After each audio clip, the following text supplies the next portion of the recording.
feels like you're on the top of the Gold Coast here. So, you know, we've got hinterlands, ocean, we've got Burleigh, Coolangatta, you can look up to Surfers Paradise. So, you know, we're on the top of the hill, so everyone can see it from everywhere. We didn't really want to skimp on anything at all. You guys have worked together a lot, okay? You've seen a lot of your designs here, everything I see from you guys. It literally has ticked the box on everything. It's not that easy, obviously, to build a pool like this.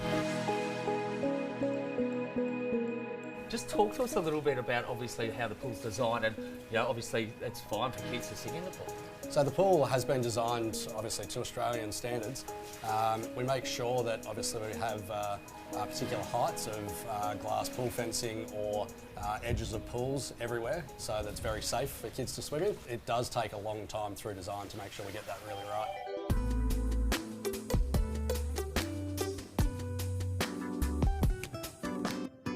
Now I noticed that we do have like a little bit of a seat here, a couch or daybed as we'd say. Now this wasn't in the original design, wasn't it? No, we actually added that about a week before we poured the slab. You know, the whole pool had to get formed in situ with the slab just because of the engineering reasons. There's a lot of weight sort of sitting up here. Then yeah, the week before I rang the engineer and, you know, we kind of wanted to add this in, just given, you know, we've got a little 3-year-old toddler. One on the way, you know, we want a little area for them to sort of swim and play and not have to be in the pool with them, and they can sort of do their thing. All right, Jason, you're laughing about this little addition here. Tell us about that. It's always interesting working with Nick and the ideas he comes up with and some of the timings that he comes up with them. So to throw in the pond at the 11th hour always throws up some challenges, more for the engineers than myself, but you can see it's an incredible addition, especially for the little ones. I mean, it shouldn't be a surprise. We, you know, pretty much did that on every single level as we went. Yep. Now talk to us about, obviously, the rooftop design here. Yeah, what was the brief? You know, like I've seen the last one you did, but what was the brief this time with Nick? This site is so unique, and doing justice to it would take something this special to really kind of sort of succeed in what we're trying to do. Okay, Nick, tell us about the materials here. What have we got?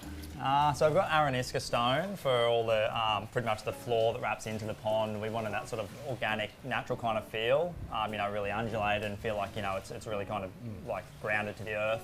With the wall cladding, we went in a Nuka stone cladding, which was a dry stack, just to give it a bit of difference from the floors and separate it from the pool on the floor. We used a 32mm thick glass edge, 500 high for the whole perimeter of the pool. The pool tiles, we selected the Sukawumi stone from Bali.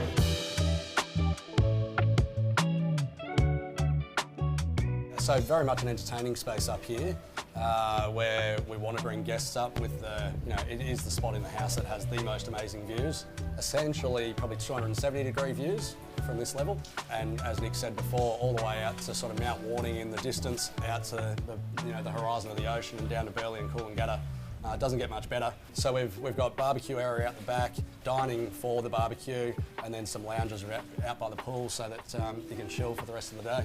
And some very spectacular furniture at the same time. So I mean, a lot of people are going to look at this and go, geez, I don't know, but it's probably worth 20 grand.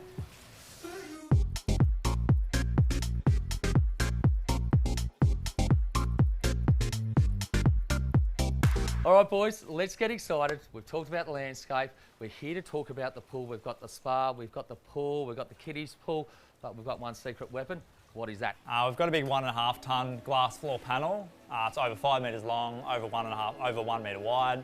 It looks straight down to the living and, you know, lets all the light flood down.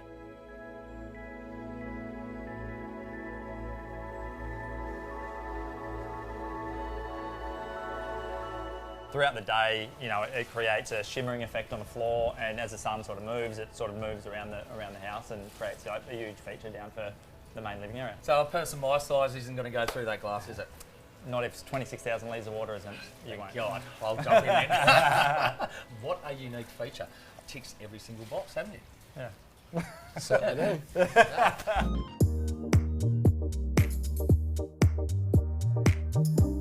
All right, Nick, I noticed that this pool is absolutely spotless now. You have a lot of glass. How do you keep this pool clean? I guess the downside of so much glass, is as much of a good feature as it is it's like wearing a snorkel mask, and you can see every little bit of dirt in the pool. So, you know, we use the Aiper to keep it all spotless for us. That's got the tractor-like sort of wheels, obviously, that comes over and take all the scum off here. So I think the biggest thing is obviously the glass on the bottom. So it's imperative to have something that cleans it, isn't it? Yeah, exactly.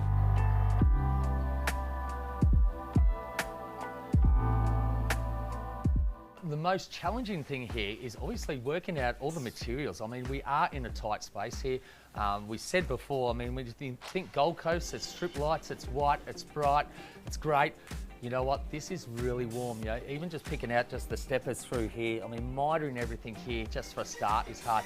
That, along with the Balinese tile here, having to use epoxy because of the heat, only getting 2 metres done a day, along with the glass through here. I mean, everything is bespoke, it's done perfect, but it's still got a warmth. So you know what, they've nailed it.